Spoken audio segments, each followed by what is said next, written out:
এখানে আছে find the area of a triangle two sides of which are 18 centimeter and 10 centimeter and the perimeter is 42 centimeter. হ্যাঁ হ্যাঁ হ্যাঁ হ্যাঁ তাহলে লেখ, এটা তো ইজি আছে। হ্যাঁ, এটা অনেক ইজি। হ্যাঁ কি হবে? let another side of a triangle c is equal to x centimeter. Obviously এটা 1 সেন্টিমিটারই হবে। আরে বলো, এক নয় x সেন্টিমিটার হবে।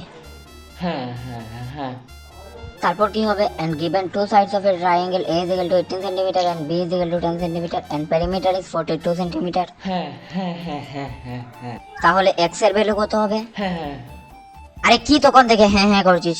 x কত হবে? 14 সেন্টিমিটার। হ্যাঁ অবভিয়াসলি এক্স তো 14 সেন্টিমিটারই হবে।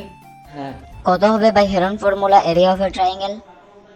হ্যাঁ হ্যাঁ হ্যাঁ হ্যাঁ হ্যাঁ আরে কি তখন থেকে হ্যাঁ হ্যাঁ করছিস? লেখ root s into s minus a into s minus b into s minus c centimetre square. আর অবভিয়াসলি অফকোর্স এটাই তো হবে, S into A minus B into B minus A into X. আরে ঠিক করে লেখ, কি হয়েছে হ্যাঁ হ্যাঁ হ্যাঁ হ্যাঁ বলতো এখানে s মানে হ্যাঁ, কি? হ্যাঁ। আরে কি হ্যাঁ, s মানে সেমি পেরিমিটার হবে। হ্যাঁ ওটাই তো আমি এক্ষুনি বলতে চাইছিলাম। বুঝেছিস এটা কেমন করে হয়েছে? আরে হ্যাঁ স্যার, সব বুঝে গেছি, সব সব। তাহলে এবার তুই আমাকে বুঝা যে কি বুঝেছিস। না আমি আপনাকে বুঝাতাম না, আমি সব কিছু বুঝেছি, আমি আপনাকে বুঝাতাম, কিন্তু আমি একটা প্রতিজ্ঞা করেছি। কি প্রতিজ্ঞা, কি প্রতিজ্ঞা?